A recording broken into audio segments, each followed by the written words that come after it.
checked like the recording about 20 times, so the audio should be good. Are we live? Now we are live. It's It just popped up. thinking. There it Okay. is. I was worried And because you put our faces in the right spot too. Look at you. oh shit! I didn't even think about that. Oh, I hope they're right in the other one. Well, I Whoops! I think didn't we'll even look at see. that. I'm on the top usually, Yeah, so then you're. Then I we're like good. it on top. I know you do. You like being on top. Welcome. We're gonna talk about some kind of. It's not all about XCOM 2, unfortunately. Sorry. We I got a really couple other wanted things. it to be because I don't have anything. I don't know. I've never done anything XCOM 2. Oh, I can talk my mouth off about XCOM 2, but I I want to figured. touch on a Yeah. couple things before we do that, just general newsy stuff, and then we'll do the game stuff. How's that sound? Sound good to you? Sound good to you? Am I blurry? I look whatever. Fuck it. I don't Well, care. because you like leaned all the way back, and so I had to like fix the camera. No, my camera's blurry. No, you're fine.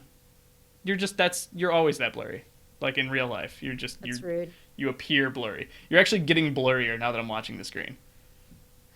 It's fine. It'll be fine. We'll switch to the game thing. It'll be tiny little things. You'll never see them again.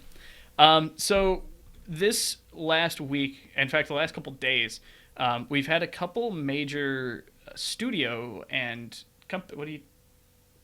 and, and company either closings or layoffs that I think we should bring up. The first being obviously the Game Trailers closer. Game Trailers, the former standalone. I think they were owned by Viacom for a long time. Basically, news site back before YouTube. They were the ones you sent your trailer to publish. They are officially shut down this week, which sucks because that's a lot of people working for Game Trailers that are now out of job. A lot of Yeah, journalists, if you a will. lot of people for this too were kind of like, um, a lot of people assume that this type of industry that it's things people get warning, people get alerts if they're laid off, people get like that kind of courtesy warning. But the thing about game trailers is from what we've been implied is that if anyone knew about it, it was only like high execs, Right. and they kept it pretty quiet. So everyone was informed basically a few hours before they were laid off that the entire company was closing. It wasn't any sort of layoffs, which actually has happened in the past with the company, but it was a very much, hey guys, bad news, we've gone bankrupt, whatever the reason, and we have They to close just our it was doors. really I think it was just not Viacom, but the next step down just kind of closed them down. I don't think they were they weren't performing as well. I mean, they only recently got on YouTube because how much Viacom hated YouTube. So it's kind of an old era. Game Trailers is a super old company actually. It started back in I think 2003, 2005, I think 2003. So even like before they really had before YouTube was even a thing. So you went to Game Trailers to see the trailers and to see the news and to see the reviews, which they always had great reviews. And then as YouTube came around, you stopped going. Publishers could just put their trailer out. They didn't have to have someone to host it or talk about it for them. They could just put the videos on their own channel. So it's kind of taken away from that entire industry a little bit. But it's a shame to see them go because they were one of the very good, very I guess not well read, but very their reviews were fucking awesome. I don't know how else to put it. They were very eloquent with their reviews. Definitely, it was 2002 that they started 2002. off, and they kind of identified themselves with a vast library of high-resolution video game trailers. Right. Obviously, because 2002, if you look for any trailers from that era, like anything on YouTube is crap. I will admit I that don't. because I look for When games. when did YouTube come out? Was YouTube 2002? I'm not sure. I don't But think it was. I'm not sure either, but I'm just saying. It's like 2006. That's 4 years 2006. before. But they did release like a lot of games from like that released earlier, the original trailers of old games, and they were Right. crap. So having high resolution trailers was kind of a big deal. Yeah. That's why, as you said, everyone would go to it. Gameplay edits, original features, and exclusive content. So considering it came out in 2002 as its own standalone site, and it sounds like it kind of struggled to transition, it Well, kind of makes sense. they I were guess. owned by a company who hated YouTube and is the reason that the whole very strict content ID system is in place. It makes sense that they wouldn't be big on YouTube when Viacom, the people who owned like Comedy Central, who were the ones that pulled all those videos from YouTube and sued Google for a very long time, that sort of thing. Yeah. Um, So I mean, I guess I do know the only reason I know about game trailers is because I follow Rooster Teeth, and I guess this kind of relates to something that you'll probably talk about soon, is that they had a series that's one of the hosts for Funhouse came from, which was I don't remember exactly what it was called, but it was essentially a here's the news that's going on. Let's talk about the news this week. Mandatory update was the news kind of series, and this is really loud. Stop talking. And so it was just two people sitting there talking about the news, what's going on, showing some videos about it. Mandatory update. Almost like what we're doing here, sort of, but not really. Except it was 7-minute little shorts. Yeah. It was very like kind of, and I never really watched it, but I saw what it looks like. It was very much a two people sitting in a newsroom talking about stuff. Right. It kind of was. It almost gave birth to the whole like Game Over Greggy style of like that kind of the IGN shows that became really popular, like taking a professional, in quotes, approach to doing game news, like you would with financial news or political news. Doing a news desk, having a more, I say professional, but it's gaming, so it's not. You know what I mean? It's a little more casual than that. But the idea of having a professional gaming kind of news discussion. Mm-hmm. But yeah, it's a shame to see those guys go. I think that's kind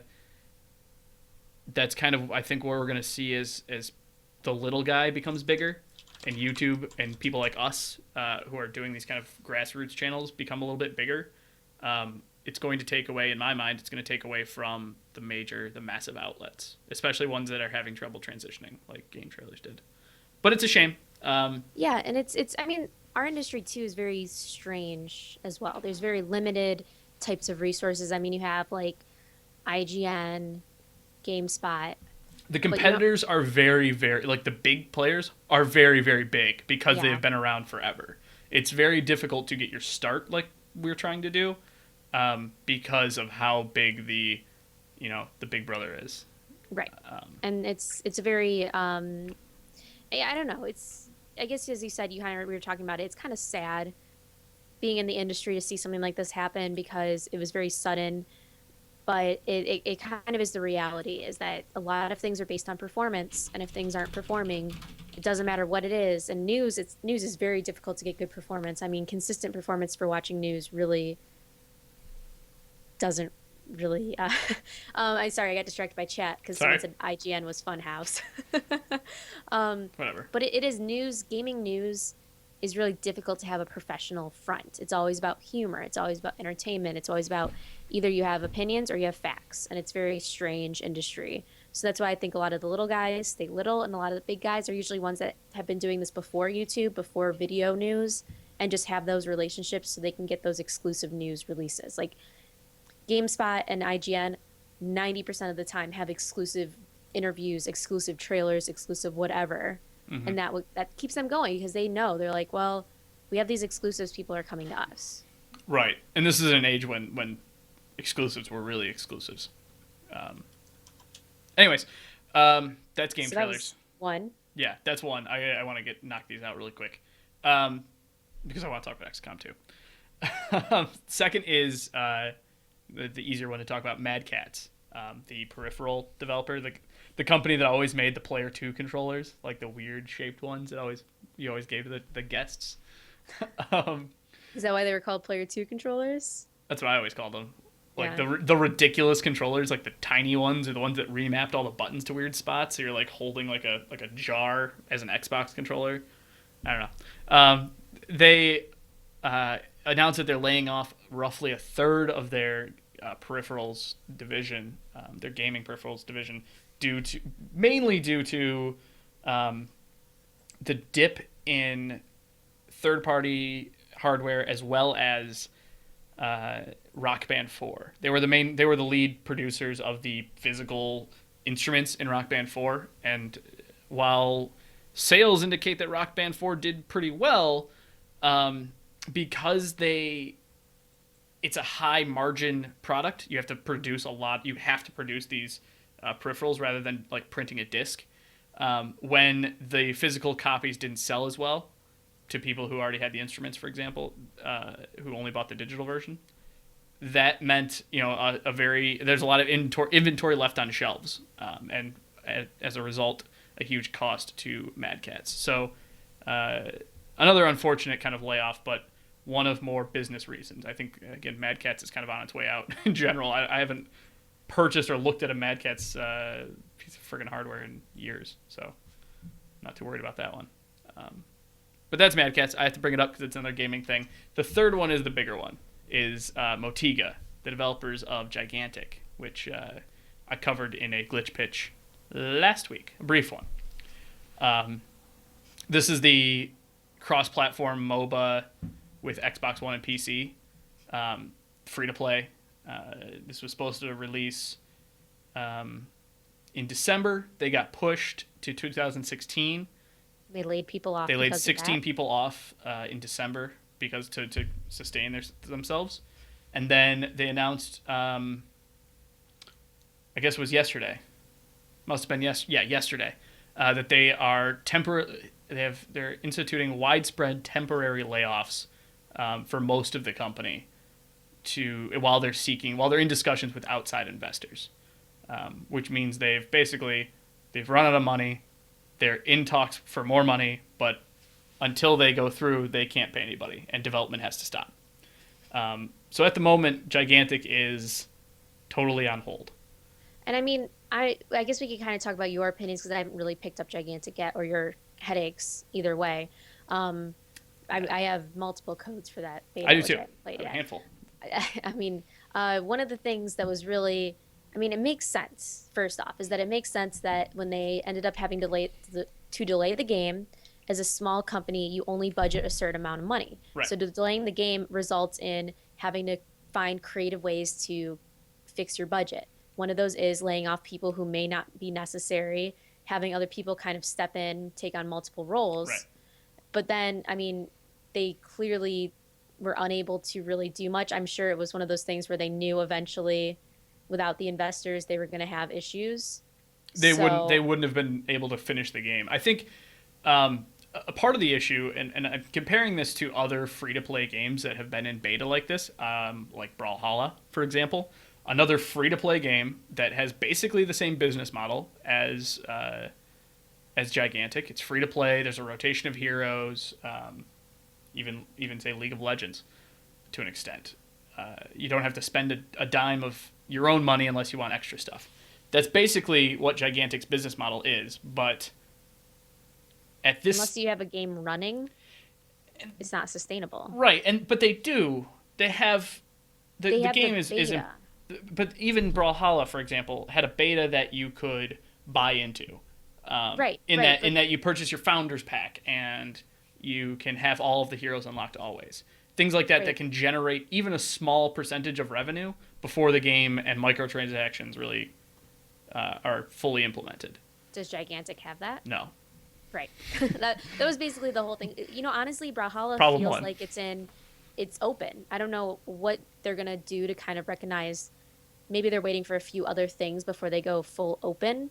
But with like Brawlhalla, all of their features, all of their constant updates, the fact they've announced the $50,000 prize pool that's going on, makes me feel like when they announced that, I was kind of like, wait, they're still in beta and they have this giant event going on? Like, what the hell is this? But from a development perspective, while I understand that they're two vastly different games and probably vastly different in scope, but fundamentally, you have a game that you are testing, that you're getting your community to test, that you can also, generate a small bit of revenue and interest by, selling parts of the game.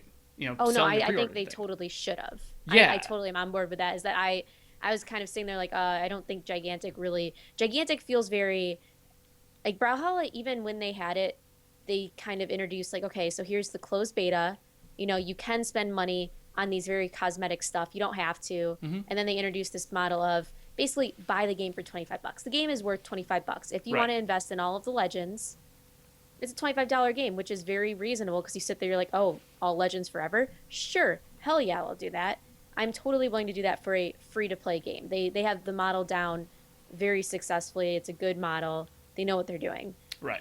Gigantic, it's like it's been very closed beta, which is very like when I say closed, it's not like It Brawlhalla where is it was. super closed. It is like Yeah, NDA closed. like Um, Brawlhalla, you signed up for it and you'd get a code. It was just yeah, like and you do a whatever the slow hell you code. want. You stream it as much as you want. You produce as much content as you want. Talk about it as much as you want. Really, they were pushing for kind of grassroots marketing and fan base marketing. Gigantic is the probably polar opposite of that. It's almost one of the more closed down betas I've seen. It's very restrictive to get into. It's very difficult to get into. They for a long time had a very short and still have a very short list of approved streamers that only can stream when they said they could stream. There was like one or two streaming weekends, I basically. think they completely shut down their NDA like right before they announced that the Pretty game much, they were actually. It shutting was down. like mid last week. And then I this week, yeah, you would think they would discuss it a little bit more than like a week in advance. So yeah, they really dropped the NDA and then said, yeah, we're also gonna drop the game drop the for game now. for now. Which is kind of sad because like in general Gigantic also hasn't really been like it looked like it had a lot of potential, you know, and then it kind of has always been quiet for a MOBA game, which probably is a little bit due to Overwatch being so bananas crazy and a few others, but it's like the MOBA games are kind of struggling for all the new ones. And this is an example of one that just didn't make it out of the pond. It's still the little fish that's just being overshadowed, and then they couldn't get the investors, which stinks. Yeah. So I don't know what's going to happen. I mean, MOBAs are kind of easy, I guess, to invest in. It's just the question of is the game really going to change? Because it had a unique concept of having your own like Pokemon like creature to fight for you, but it'll be interesting to see how the game will change as they get a new investor and kind of revisit it and start it over again with the new money, if it does at all. Yeah. And another thing that was weird is this is a huge like Microsoft is kind of invested in this game in a sense because it's an Xbox One exclusive. They it's so very deeply tied into the Windows Store and Xbox Live architecture. In fact, to the point where I had to reformat my computer to get the game to install because my Windows Store wasn't working, and that's the only way to download the game, which is more of a personal problem than their fault. Uh, Whoops, sorry. Are you playing the game right now? Are you playing XCOM yet? So I tried to, and then my encoding went like through the roof and dropped a bunch of frames. So, You might want to update your settings to not be bananas. you know what we didn't do beforehand? Because What? as I just mentioned, reformatted my computer, Yeah? changed all my video settings to what they're supposed to be In the game or in in OBS? OBS. Oops. All right, so Sarah's gonna. We'll keep talking. We'll I mean, we're gonna have to either not play a game at all, or you're gonna have to restart the stream most likely. we'll just not play a game at all. Okay. So yeah, Oops. I'm playing Tales or Borderland pre-sequel right now. Uh, If anyone's wondering why I'm not looking at the camera. All right, well, Thanks. you know what? It's fine. We can just do a talk show. I believe I set it up as gaming talk It shows. is Gaming Talk Show. I can still talk about Not XCOM 2, and I'm going to talk about XCOM 2. not on YouTube though. YouTube probably. It's needs to be updated. fine. It's fine. It's YouTube. No one's watching it on YouTube. That's purely for recording purposes. Someone was watching it on YouTube and they left immediately. That's okay. It's again purely for recording purposes. Yeah. Lighting and camera tips. Sorry. So that's Motiga. It's really super unfortunate. There's been a huge outpouring of support on Twitter from a lot of developers and companies that are like, by the way, we're hiring for like art positions and producer positions and like all the positions that They'll got be fine. I mean, those people, I don't know. they'll be fine, but like you have to understand, like that's a pretty serious shock to a family who probably moved or relocated or Oh, yeah, for relied sure. on that job. But I mean, it's just it's unfortunate. I guess the big question is what that group's been told, if they should wait it out or not. That's true. That's true. You know, I don't know what they like. We only know so much. That's So true. obviously they're gonna sit and talk to their. I mean, they're gonna talk to the people. The thing is that a lot of I see job openings every day for graphic designers and developers and everything. So, it's a tough industry. I don't think it's an industry where like people have a stable job their whole life. So I think they're No, going to have it seems like you one that you know, bounce around a lot in. Like yeah, it's so I think very volatile. they'll be fine. They have a lot of experience, It's just it's terribly unfortunate that it had to happen. It is. There's been a couple of maybe not even developers, but former game industry people that I know personally who've worked at a couple different companies that have kind of been really annoyed on Twitter, kind of saying like this is what's wrong with the industry and this is why it's so difficult for developers and people to be confident in their jobs when these companies are Yeah. having outrageous parties, conventions without real purpose, millions of dollars on a bus. Every studio does it, and it needs to change. Yeah, it is. There's a Anonymous lot Twitter. of criticism for the industry. Yeah, especially when you see these companies who are backed by Microsoft, if you to an extent, just fold. I mean, they haven't. I mean, from Gigantic, I haven't seen a lot of like. The biggest thing I saw from them was a PR event at PAX, which everyone was kind of doing at PAX. It's PAX. But my hope is that the outside investors will come through, that the game will resume, that they will hire back their staff, and maybe that means Microsoft steps in a bigger extent. They have most of the control of the game. Maybe they take it under their wing and say this is now a Microsoft Studio game, and we'll produce it from there. Kind of surprising they didn't, that this had to happen. You think it would be more of a, hey, Microsoft's taking over this, but I Right. guess Rather than like we're talking to outside investors. Sounds like Microsoft didn't want anything to do with it. Which is to talk about the game itself. It would be an excellent piece of software for the Xbox One. I think it is built for Xbox One. It would join Smite as one of the very good MOBAs on console, and it's free to play. So it has potential to be a very good product for Microsoft if they chose to support it more. But yeah, that's the unfortunate news of layoffs. Let's stop talking about sad stuff. Can we start talking about happy stuff? what's happy stuff? What do you want to talk? Okay, XCOM, have fun. Go ahead. Well, okay. Well, can I talk about Gigantic first? Because we just did talk about Gigantic. More of a gameplay angle. So I played it. Gigantic, obviously, like I mentioned. It's a very fun game, I will say. It's got a lot of promise. Like it's why I feel bad that it's like not being developed anymore. It feels a lot like Smite, but with a little bit more jumping, a little more shooting, a little more combat oriented, rather than kind of Smite just feels like a kind of a third person Dota kind of thing. Mm-hmm. It's a lot of fun.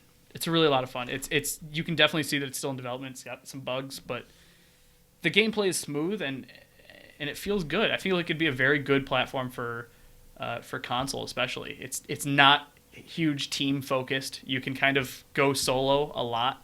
Like I never worried about the hell my teammates were doing as long as they were kind of generally in the vicinity of me, which means it's easier for casual players to pick up. You don't have to. You're not so dependent on 4 other people like Dota or even Overwatch. So you can kind of pick it up and play it whenever you want. You don't have to like get a team ready to go. So it's a good game. I feel bad that their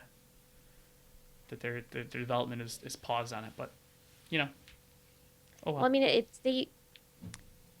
hopefully, as you said, investors will come in and it'll be a quick, all right, let's do this type situation. They'll get it fixed up, everything will be taken care of, and it'll be a happy day once again because they'll be back in development.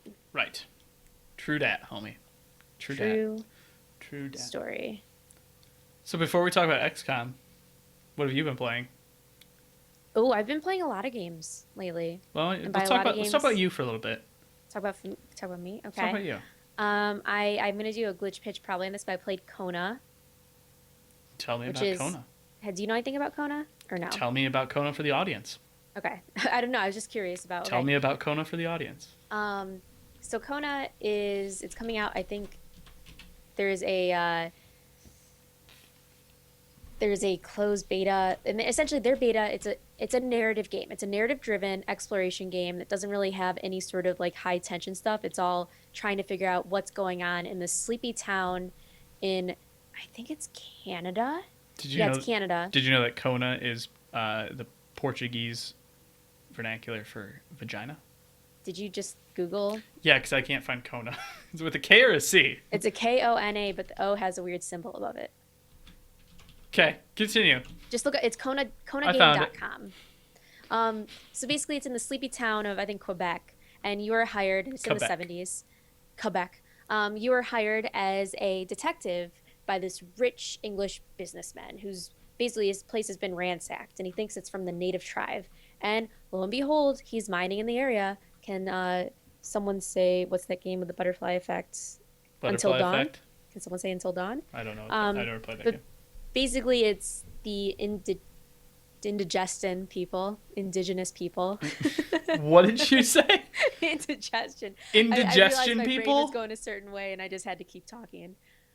Oh, Sarah, Oh, I started saying come on. indigenous, and then I started going indigestion, and I was like, Indigestion. I'm just gonna keep going because it's kind of funny that I'm an idiot. But basically, they're pissed too, and so it's essentially you show up and you find out that it's kind of a your guy was hired, but maybe they're pissed about him building on their sacred burial grounds, or maybe he's a douchebag that's doing a lot of stuff he shouldn't be doing. Or But maybe. but something is going on because the entire city of 10 people are missing. The entire city of all of those people. Of the 10 people that live there are currently missing. And you kind of go through this winter land, and as you're going, there's a third person narrator who is talking about the situation and kind of voicing their character's thoughts. Hmm. And you discover like empty houses and people like froze, like they're kind of like frozen in situations, and you do this figure out why, like what happened to them and what's happening in this city and what the hell is going on.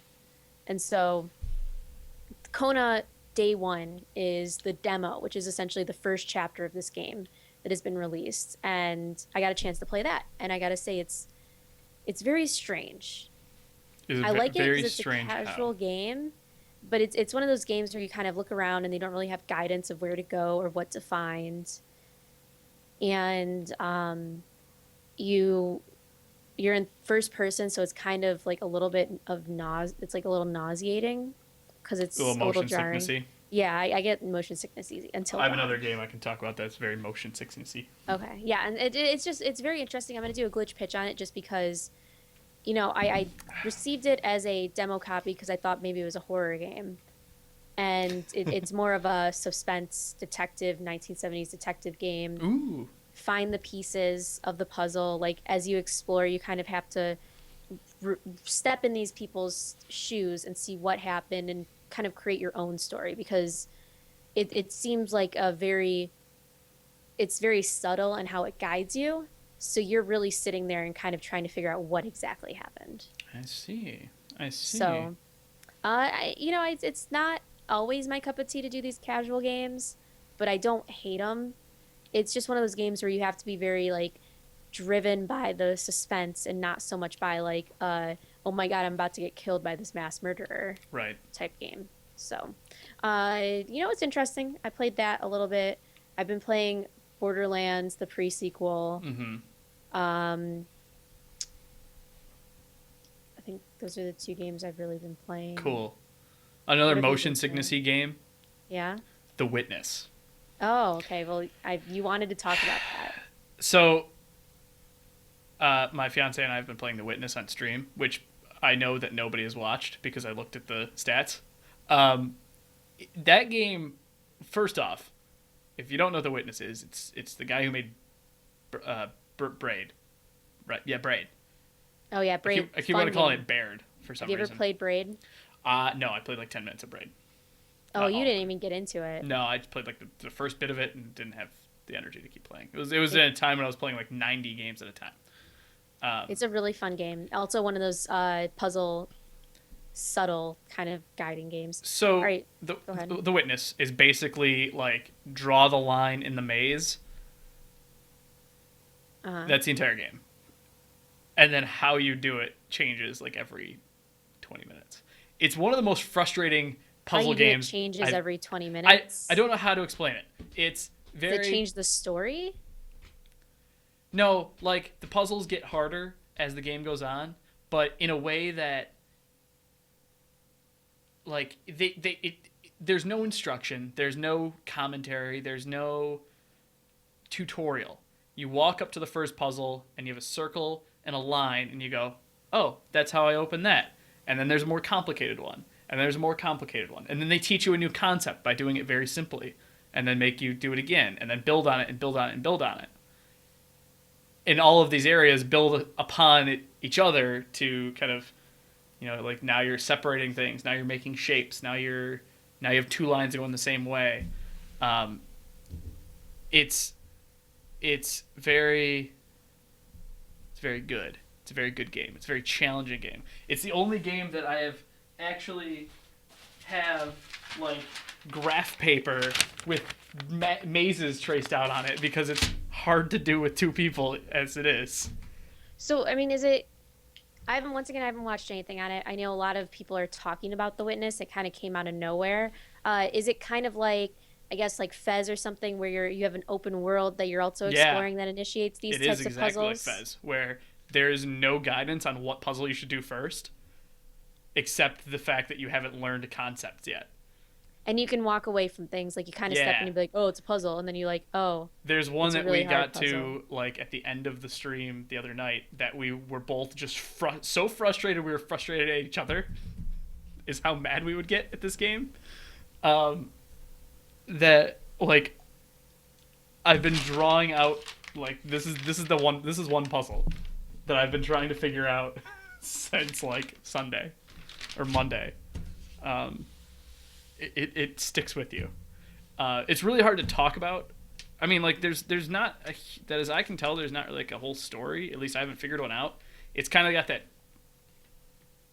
like no story thing that Talos Principle kind of has, but even that has a story. Yeah, the thing about Talos Principle, I was going to ask about that too. I'm thinking about playing that because I got it in the Humble Monthly, which Yeah, I don't know if we could talk about. I know you don't do that anymore. I still do it. Um, I still pay for it. I'm just oh, still not happy about it. yeah.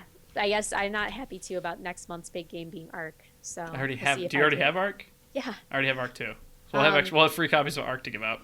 yeah, but it's Talos Principle. I've seen people play it. It's one of those games where I unfortunately am most likely going to try playing it, but I'm not going to read the story, which means I'm just going to do it for the puzzles. And I don't know, like I know there's a cool story, but it's very long-winded, and I don't know if I could handle a long-winded, let me just read code. It's a very Talos Principle. You mean? Yeah. Even the story is very kind of odd. I actually watched a speed run of it on AGDQ, and that was about it for me. I'm like, all right, I've got enough of this game. I'm good. Yeah, it's I'm just through it. it's like Portal, but I guess Portal had a bit more of a like an exciting kind of story. Talos Principle to me seems like Assassin's Creed, all of their side things like, "Hey, you've discovered this location. Feel free to read this." And it's like, Yeah, I can understand that. I might want to read. I'm not going to read it. Let's be Yeah. honest. But it looks like a great game, and um, I do love those kind of calm puzzle games. But they do. When I have gamers ADD, it's really hard for me to keep staying driven to play those. This you will want to keep playing this game. I want to keep playing this game, and I hate puzzle games because it doesn't hold your hand at all. It teaches you a concept, walks you through the concept twice, and then says, "All right, now we're going to build upon it. Now we're going to build upon it." And it doesn't. There's no tips on how you should do a puzzle when you walk up to it. You have to kind of think of, okay, what did they teach me in this segment that's relevant, and what, like what can I implement from the puzzles I just did to figure this one out. It makes you think almost to an extreme point that people are upset with the game. Um, and you want to keep going back to it rather than like it drilling the point in your head that like do this this puzzle this way, do the next one this way, and telling you the entire time, like what's going on. It's hard. Okay. It's really hard to explain. But if you should try it for like an hour, set like maybe an hour or two aside, and just focus on that game, and you will want to keep playing it. Even though you'll be super frustrated and wanting to kill yourself, and you'll have graph paper. Who has graph paper for games anymore? But you'll want to keep doing it, and you'll You'll be sitting at your desk at work with graph paper trying to figure out a goddamn puzzle. Anyways. But I guess, talking about games and everything. What do you mean Do you talking want about to games and everything? That's what we're doing. That's what this whole about thing games we're is. playing and stuff? Do you want to talk about before we get into XCOM? Do you want to talk about Fire Emblem Fates and how it's coming out soon? And my I story have a about week. Fire Emblem Fates. I have a week until Fire Emblem Fates. I have a week until I have to not think about anything else and then only think about Fire Emblem Fates. All right. So please talk about Fire Emblem Fates. You had a story, is why I know you're bringing it up. I do. don't know story. I have no idea what it is. So go ahead, please. So last week, there were reports that Walmart was opening up pre-orders for the special edition of Fire Emblem Fates. Oh, okay. This special edition of Fire Emblem Fates ended up, it sold out really quickly. I didn't pay attention. I didn't pick it up. I like special edition games. Is this the one? Is this the one that includes both games and an art book, and you get the third game when it comes out? No, you get it early. You get the third game on launch on the disc. It has all 3 games on the little cartridge, and you can play the third game 2 weeks early. Okay, fine, sure. So, it's an $80 game. It's really exciting. So, I still probably won't be the first game through the first game. Yeah, me neither. That's the thing. But it was so it basically there was this big announcement and everyone was freaking out about it. Everyone's like, "Oh my God, the pre-orders are opening. This is really crazy. What are we gonna do? I don't know what we're gonna do." And so you go there and you check it out, and then suddenly, I'm about to die in this game. You really I just got really frustrated because I just died in this game because I was supposed to power up a jump pad and I didn't.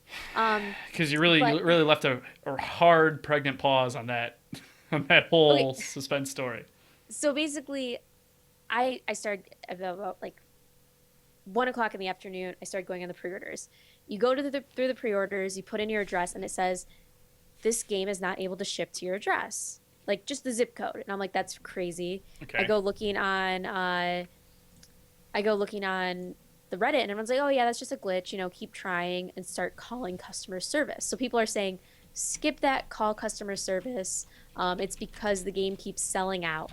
And so I call customer service like 5 times, and they keep telling me, oh, the game's sold out. It's just delayed. Call back in an hour when we add more copies. Oh, the game's available, but call back later. So I started at 1. At 5:00, I call back again, and I finally talked to a guy. And before this, I go through the whole process of buying it on the system, like I'm buying it on the phone with them, right, with their customer service, and they're like, you know what, it's sold out. We can't actually do anything about it. Sorry, it's a glitch in the system, but the game is still sold out. Mm. And so finally at 5:00, I was able to get 2 games, one for myself and one for my friend. And so I'm sitting here like super excited because they haven't charged me yet, but I have the special edition that's currently out. But then I see that there's like reports that Walmart's screwing people over and canceling their purchases. Oh. So yeah. I'm sitting here with this like order confirmed. They haven't charged my money yet, but I'm not sure how likely my game is going to ship out next week. And how like long I will will it cry. take until they would cancel it right away if they didn't have the inventory, right? I don't know, because it's all pre-order inventory. So it's the same situation as like all the Fallout pre-orders and stuff where they're just like, hey, it's 2 days before, we don't have this inventory in stock, so we're just gonna have to cancel your order, sorry, because they overbook it. And I'm sitting here like, I don't know how it's going to work, because I think they ship it out next like Tuesday. Yeah, it probably would next Tuesday, if give or take. But I might cry because I like physical copies of the game. Oh, that's right. You're one of those weird people.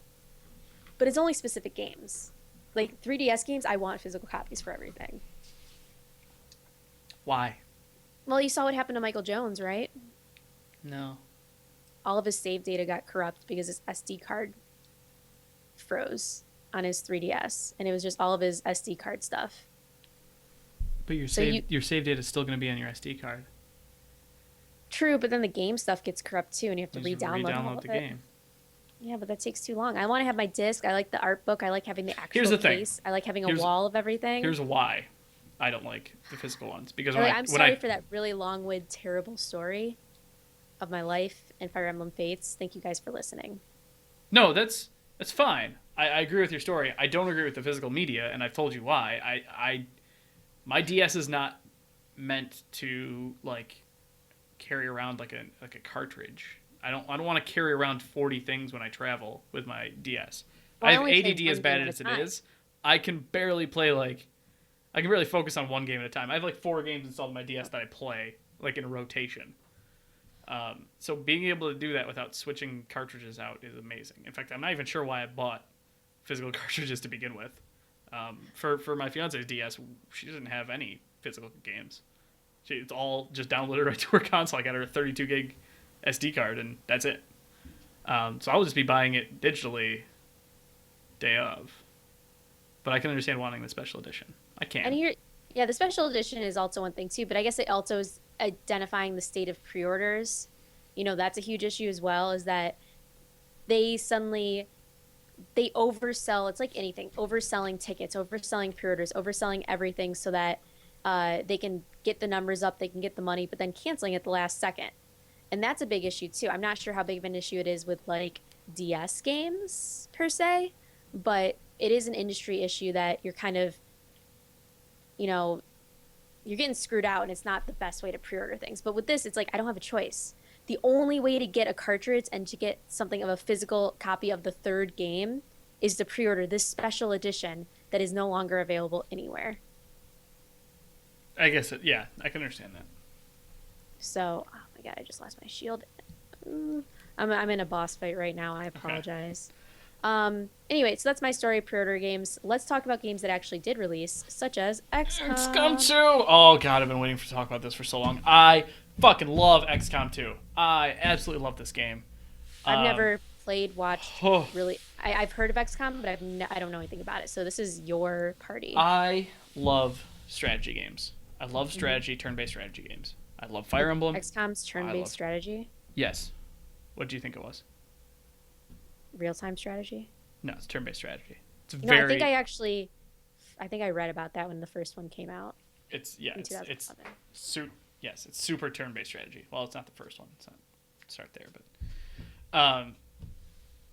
it's It's army-based, right? Like you have giant armies. Yeah, it's a military. Well, not giant. It's a military-based turn-based strategy game. You have like a squad of maybe 5 guys, 6 guys that you send out into missions. They usually have a simple objective.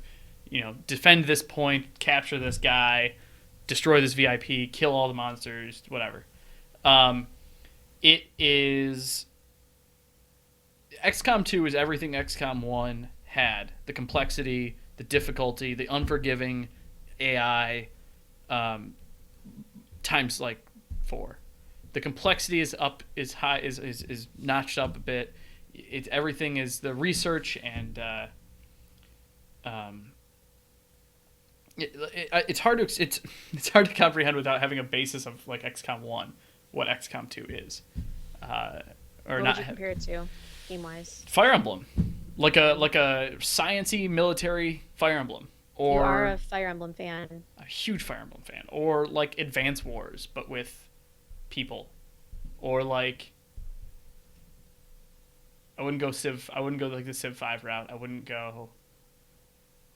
And even on like an isometric point of view, like maybe even a Fallout 2, Wasteland 2 kind of thing. It's a very deep and complex game, and what I love about it the most though is how unforgivingly difficult it is.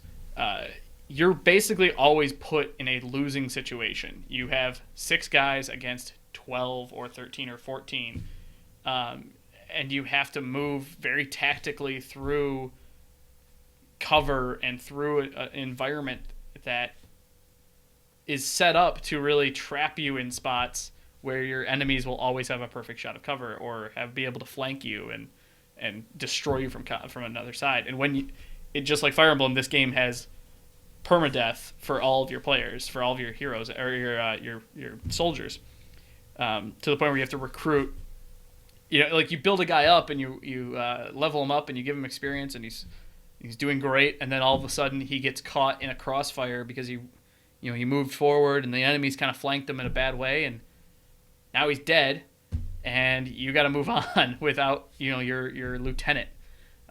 Is it kind of like Fire Emblem where you have relationship stuff and No, everything, or no, is no, it no, just no, like no, no. Not like just like that. Not like that at all. character These are that's total like faceless Marines. That, well, not but you faceless. You level can them up and cost. everything? Yeah, it's all about like the time and investment you put into these guys.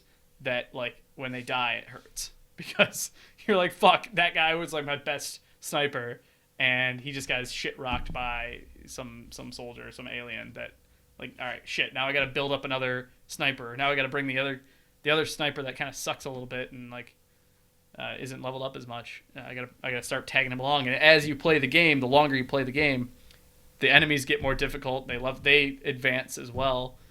They get more difficult. So now if towards the end of the game you start losing, your main squad mates that are leveled up, now you're sending like level 2 guys out against guys who are super difficult, and they die, and then you are screwed.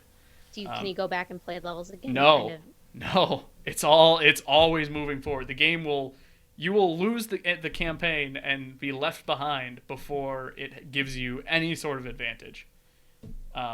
Which is what I love about the XCOM series. It's always been that way. It always feels like hopeless at first, like this insurmountable task of I have only 4 or 5 guys that I can send out in a squad at one time, and I have to, with stupid bullet assault rifles that don't aim for shit, have to take down an enemy force that always seems to hit me despite being in full cover, or I can't, for whatever reason, 4 guys can shoot at one guy who's standing out in the open, not hit him, and he'll turn around and kill everybody for no reason. Like it's an amazing game. I've been waiting for XCOM 2 for a while, and this is everything I've been waiting for. I religiously played XCOM Enemy Within. I even went back and played the old Xenonauts kind of games that the original XCOM games were based on, and it's fantastic. There is a multiplayer element that I've never touched in the history of XCOM, where it's like, military chess. You just kind of move guys and shoot each other. But I've seen a lot of people that are very, very serious about that too. So its multiplayer component is even just as difficult and frustratingly advanced as the rest. I guess the big part of it though is the mod support. So XCOM 1 came out obviously before like mods were really a huge thing. They didn't really have like a bunch of modding support, but XCOM 2 is focused on the PC 100%, to the point where they integrated Workshop into it, the Steam Workshop into it very, very well. They even brought in the Long War. These guys created a mod for the original XCOM game that made it way more difficult and added a lot more tweaks and enhancements called Long War. It was an even more unforgiving way to play XCOM, and they brought them in to develop mods for the game day one. I mean, there's already a huge amount of mod support, after only being out for a week. So it's got potential to be a very, very huge strategy game for the PC if it continues on the train that it has. From what I saw, it actually is doing pretty well. I think it sold 500,000 units on Steam alone. Good. In the first week. It actually sold more than Rise of the Tomb Raider did, which Rise of the Tomb Raider, I know it came out for consoles first. Came out for PC recently. Yeah. I actually own it for PC. It came out for PC recently, but it came out for Xbox first. So I guess a lot of people were excited for the PC thing, but they kind of compared it to that. I'm not sure exactly why they compared it to that. But I think it was the other AAA title that released around that time. I don't think there's really anything else right now that's XCOM 2 is kind of holding down that spot in terms of AAA games. Even that, I don't know that I would call XCOM a AAA studio, or Firaxis a AAA studio. The studio that created Civ 5. So they're very good at strategy games, which is good. They also, I believe, the big thing to note too about XCOM is that it also was one of those games that was delayed originally. It was supposed to come out in November. They delayed it because they acknowledged that they wanted the game to be bigger than it was. Mm-hmm. So I guess, Troy, do you think the delay, you played it, I'm not sure. They didn't really say why they delayed it. Yeah, I don't know what I don't know what it looked like before, so it's hard to say whether the delay was worth it. I can say that I am very satisfied with the size and the scope of the game as it is right now. Very much so. And the Right. fact that it has mod support and has opportunity to be even bigger with minimal headache, just the resourcefulness of the mod community, I think it was probably worth the delay. And I think the big thing too is that noting the quality of the game. Is there a lot of glitching? Is there a lot of I haven't had any problems. I have okay? not. I've only had the rare crashing. I haven't had this frame rate bugs that a lot of people that some people are reporting. I haven't had the frame buffering issues. But you also updated your system, so I'm assuming you're probably above minimum requirements. I am now, actually. Yeah, I got a new video card. I bumped up a couple other components while I was at it. Got a little bit more RAM in there. So things are actually running really smoothly, except for my CPU, which I apparently need to upgrade so I can actually stream shit. Um, Stream big games like that. Thanks, OBS. Well, I mean, you also didn't update your OBS settings, Yeah, so I I'm gotta sure do you're that probably too. at like max settings and stuff. So. I gotta do that. But the only issue that I have functionally with the game is the loading times between missions. Uh, there's see, I'm used to playing the old XCOM where it's an older game, so that when you kind of increase your system speed, the loading screens are a lot quicker. Yeah. I'm used to going from like start mission, you're on the shopper, and it doesn't even finish the voiceover explaining the mission before the mission's ready to play. Or the flying back takes all of 10 seconds. Now it's like, all right, launch mission, and pick up my phone, and get on Reddit, and check my Twitter, and Guess are I'm we going ready to the go? bathroom. Oh yeah, I guess I'll go run to the bathroom. We're ready to go? Yep. Boop. And then you finish the mission, and it's, all right, we're flying back, and it's like, okay, back to my phone for like 3 minutes. Does that like kind of hinder your game a little bit, your feelings? Like, d Uh, is it no. I mean, obviously you brought it up, but It's a slight annoyance only because I know how quick it was on the old game, and that was like to the point where I didn't even think about it until I did the first couple of missions, and it's like, are we always gonna load this long? Is this like a permanent thing? Is this just right now? Um, I've gotten used to it. I mean, what it really has forced me to do is like, I mean, you spend most of your time in the actual mission itself, so there's a big separate between loading the mission and leaving the mission. But when you leave the mission, the last thing you want to do is stare at like nothing. It's just staring at the squad flying back. No like completion. You stare at some stats. I think they could have better utilized that time to like allow me to do some customization stuff, like level up my soldiers that were oh yeah, that would have been really good. Kind like of a do soldier. something while like let me fuck with my guys while I'm flying back. If it's like loading something in the background, but I'm not a game expert here. I did see a weird news post that like you can speed up your flying back time by like having caps lock on or pressing caps lock. What? Nobody knows why. Like it's one of those weird. I just read about it like 20 minutes before we started. Like on my way home, I'm like, "What the fuck is this?" They're like, "Yeah, just hit caps lock, and apparently it loads." Like, no That idea sounds why. like a wives' tale kind of thing where it's It like does, and that's the even placebo effect.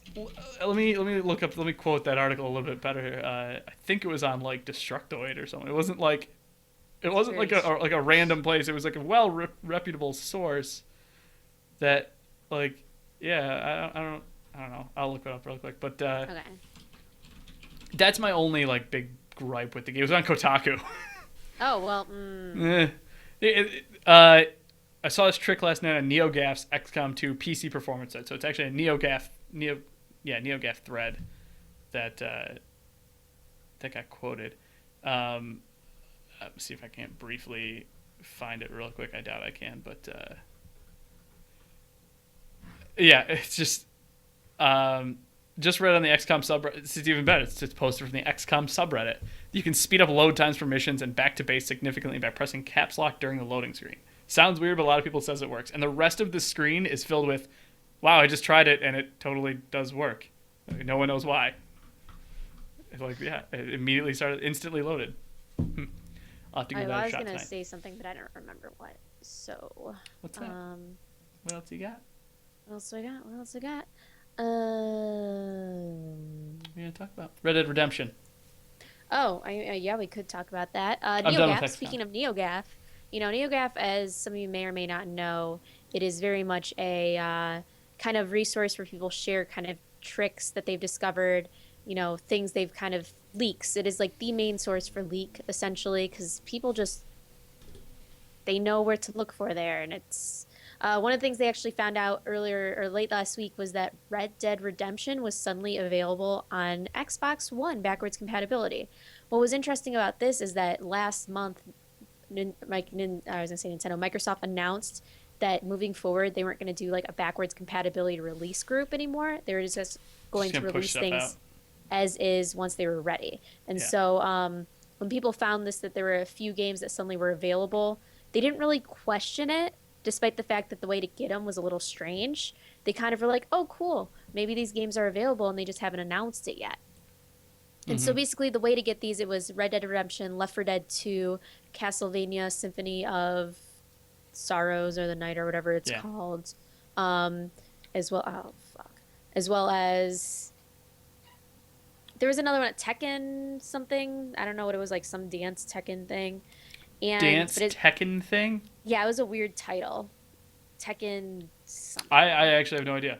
Yeah, it was a weird Tekken title game. Like had a full title to it, but it was basically they found out that this game was available because one person had access to it. And the only way you could get it was not from the store, but was actually from going to this person's personal profile and downloading it from their own You had to have. games. I remember this. You had to see it on somebody else's like playing thing Yes. to And you open to also, like get to the store page to hit download. right, but you also had to currently own it as it Right. was only digital only, so it's not available for purchase. Right. So people would have to go and buy the Xbox 360 digital Right. version to download it to Xbox One. And I guess someone contacted customer support, maybe reporting, hey, this game's available. Why can't I buy it? And Xbox customer support said, yo, this is against the terms of service. You could get your account suspended if you do this. And then suddenly the game was no longer playable online and you no longer could save the game offline, Yeah. which was a bit of an issue. Yeah. And so essentially what happened was is that Xbox announced that, yeah, we like to test all games to see how they play on our backwards compatibility software. And so apparently they're testing Red Dead Redemption right now. For some reason, there was a glitch that released it, or maybe it showed who was testing it, I think is more likely what happened. And people It's were what it able to sounds download like. it. Like they didn't announce it. It was difficult to get to the store page. The store page wasn't public, so it sounds like they were doing internal testing, and it, some eagle eye was good enough to Someone spot it. found it and was like, hey, I'm going to share this with everyone. And now you have access to it. And so I guess the big thing about this is kind of the idea that uh, Red Dead Redemption was the top game request for backwards compatibility, or one of the top games at the end of the day, but it held the top slot Mm-hmm. for a very good amount of time. And it kind of shows the whole kind of maybe they're actually going to release this game in the near future because they're doing testing, despite the fact that Microsoft made it sound very much like, yeah, we were testing it. We're not sure if it's ready yet. Mm-hmm. So Microsoft made it sound more like it's still being tested. We don't have a date for you yet. But people who played it, and one of the people that commented in our video did say that they had a chance to play it, was that it actually ran pretty well. There weren't a lot of glitches. It ran pretty smooth. I Good. know a lot of the backwards compatibility stuff, they also do like to update it, kind of the graphics a little bit. But I think it might be a good sign that, yes, we are going to probably see Red Dead Redemption become available for the Xbox One in the near future. That would be ideal. That would, I see the issue is I don't own it digitally. I only own it disky. I think it's like a $16 purchase, Yeah. $30 purchase. I'd have to see how that. Yeah, I don't know if there's a way to put the disc in and I figure out how like that works. That's the only downside I have to, like this whole backwards compatibility thing is the actual discs themselves. honestly, I think it has to be digital only for backwards compatibility. It's kind of like the PlayStation Virtual Console, but it doesn't have the connection that Xbox does. Mm-hmm. Like I think it's all if it's in your saved to your account. That's how, Yeah, the only way you can download it. Otherwise, you'd have to repurchase it that's a because good they point. can't prove that you have it or that you're not just borrowing your friend's disc to download the game.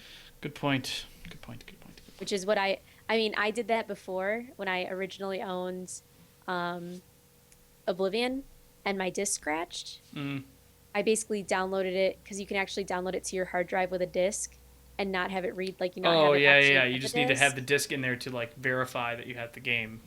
Yeah, so Yeah, I it was like actually a rented the disc and then just like returned it and kept my disc. smart. And then I didn't have to worry about like it because it would I would always have. freeze at the same Oh spot. no, never mind. I was gonna say You I would would have have kept rented. it? I would have rented and switched the discs, but I guess they probably would have figured that out, huh? Yeah, they probably would have reported it. And it was actually the same issue that Xbox is currently getting, they got sued for, is that my Xbox, it wasn't even knocked over. Fucking Shay walked by and he was stomping around and then the Xbox shook slightly He was a and stomper. and the game ended up scratching and I was very upset because it was like the week that I got it. Yeah. I was not happy. But yeah, that's the Red Dead Redemption stuff. I don't know what else is happening. There's no really big major releases besides Fire Emblem Fates, which comes out next week. Holy shit, Rocket the League. 17th or the 19th February or Friday. So it's just in time It's for the Friday. weekend It is just in time for the weekend. Good pickup. for us to sit around and play all weekend. Which That's I think we all both I'm are gonna do. probably going to play the easy version first. Troy's going to be much faster than I am, most likely. I see. I'm debating how I want to play through them. I've thrown the idea of like, all right, I'm just gonna get through the story however I want to get through it, and then play my second campaign of like hard mode. But then a part of me, no, that's probably what I'll do. I don't know why. I'll probably do hard mode the whole time. I mean, it's one of those things where I get kind of bored halfway through easy mode and I start or regular mode and I restart it anyway. So why Yeah. not just go YOLO hard That mode? I'll see how it goes in the first couple of things. So I like getting the story out of the way, and then I can just skip it and like, get through the game, like the challenge of the game, after the fact. Because I do want to see the story, but I also don't want to be frustratedly watching the cutscenes over and over again because someone died, which is You can skip them, can't you? yeah I know, but like I don't know. I might do hard mode. My first Awakening playthrough was hard mode, so maybe I'll just do that. But then I end up playing it again. 'Cause the issue is I don't know who I'm always afraid I'm gonna miss something, like by playing conservatively. Like, oh, I gotta wait until, if you get to this house on turn 2, by throwing a guy out there, you get this new player. You can get this new person. Um, Yeah, I'm sure there'll be guides though, because it's been out in Japan. that's true, but I So don't I like mean, I reading know you don't really guides. want to look at guides, but you can always see how to get a character. Like if they show up, I mean, you obviously in the game get this trigger like, oh, there's a named character that is That is true. green. Not even Like, that. Like even a red named character sometimes that like you have to walk up and talk to with somebody Yeah, so I mean, you could usually named. probably Oh, that's how you figure it out. Is if they're named. But like I don't know. There's always like a fear that I miss something like a master seal or something hiding in a house that gets destroyed. I don't know. It's I like playing through it once without worrying, and then playing through it again like not. Yeah, but the thing is this case you have 3 games. That's the It's not problem. like before. Is that You before you have had one one game to game? do. I have to do this across 3 games. Yeah, now we have 3 games where it's going to be like, honestly, your replay is going to be the second game. If we're completely honest with ourselves, because you're the same character, but you're going through this different path. And it's a more difficult story. I've heard the second game. The Yeah, whole because game it's is more it's difficult. against the war versus for the war, or it's Right. against the whatever versus for them. So it's Yeah. a bit more strategic. I don't know, because then it's a tough situation. It's a tough situation. So I think we're gonna have to think about it. I'm definitely probably gonna go 1, 2, and 3 as the natural order, but I haven't even beaten. I might start playing the old Fire Emblem. You I haven't beaten even beaten it now. Awakening? I got 90% of the way through, and then I got really agitated. It was so easy, so I started at hard mode and Oh kept sucking. man. Oh okay. Well that's fine. If you want to start at hard mode, that game. I spent some cash on that game, in DLCs. I don't know. I might have to ask your help on the best strategy for freaking actually, you know, building it up the right way. Because I know there's certain Breeding strategies them. for going all the way to level 20 versus only going to level 10. Oh, like stat min maxing. Yeah, Yeah. I don't really understand that process, to be honest. Typically, there's some different school of thought. Like you basically want to get the abilities first, and then you can start grinding. So like, if you're just kind of churning out your first, you want to get both abilities is the idea. But if you're like just trying to churn out Pegasus Knight so you can get to Dark Flyer, just do the level 10. But then once you have Gale Force, then going back and playing your the next class up to level 20 to get the stats. The idea is, but don't you get double powers though? Like, don't you get an ability at 20? no, it's 5 and 10, and then I don't really remember. and then like 10 and 15 or something. I forget. Oh, for The idea is ones. if you get to level 20 on a master class, you can reclass to another master class. You can second seal to a master class. Right. That's why you would get to level 20. That's the benefit of getting to level 20. I don't know. Like, But I if don't you're really doing get your the primary strategy. ones, you don't have to, in my opinion, get past 20. Anyways, So I don't know. That's about it. We'll probably talk a lot more about that in the next podcast because the game yeah, will we be will. out. Yeah, we will. That'll be a week of that'll be podcast week too. It will be podcast week, and we'll have a lot of experience to kind of talk about exactly what we are doing. So Yes. I'm sure we'll have a lot of opinions on that. Troy will be much more advanced than I am. Maybe we'll see. You never know. I might be busy that week. I doubt it. You never know. But yeah, that's Fire Emblem Fates. The other news I have written down here is Rocket League Season 2. Oh, do you want to quickly go through that to finish it off? Because it's getting a little... Rocket League Season 2 is releasing right now. Like today, Wednesday. It's out already. The 10th. It's out? It was down at like 6 o'clock or so, 5 or 6 o'clock. Someone's been streaming it, so I'm assuming Season 2 is It was out. down to relaunch. It's relaunching with... Season 2 redoes all of the rankings. You can check out their post for more information on that. What? It's 100% out because I actually got the patch already. I haven't even looked at Steam today. Oh yeah, it is. Look at that. It's updated. Mm-hmm. So there's a lot of things going out. I know we talked about the video. Someone criticized us for the video, like, "Oh, you should talk about all the new maps and stuff." I'm like, "Well, that video was old, so go fuck yourself." I almost did, and I forgot about it. I was going to talk about it last night, and then I didn't.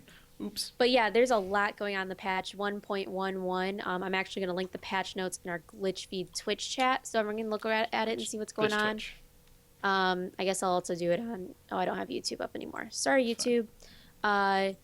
Basically, ranked play has ended, and now we're on Season 2. Everyone who did Ranked 1 will get a special topper, which is really cool. The new item rarity system, which we talked about in our video as well, where basically... the more you play, the longer you play, you will actually find uncommon items and it'll reset after point, so it rewards people who keep playing in the game. There are new arenas. The Wasteland Arena has been added to competitive players, which is actually the alternative sizing. Wasteland was the longer map. Yeah, the bigger. It's bigger. We said it was wider, right? Yeah, wider. Yeah. It's more of a square. It feels like. I don't know if they shortened it or whatever. Yeah. Snow Day can now be played in private matches, so we actually can create our own Snow Day instead of searching for it. Yep. And sorry, they added the Rocket Labs maps. Their test range for wacky new maps that will fuck up competitive, so they don't do them there. It's a circular map from Retro Rocket League, the first game, supersonic acrobatic rocket powered battle cars.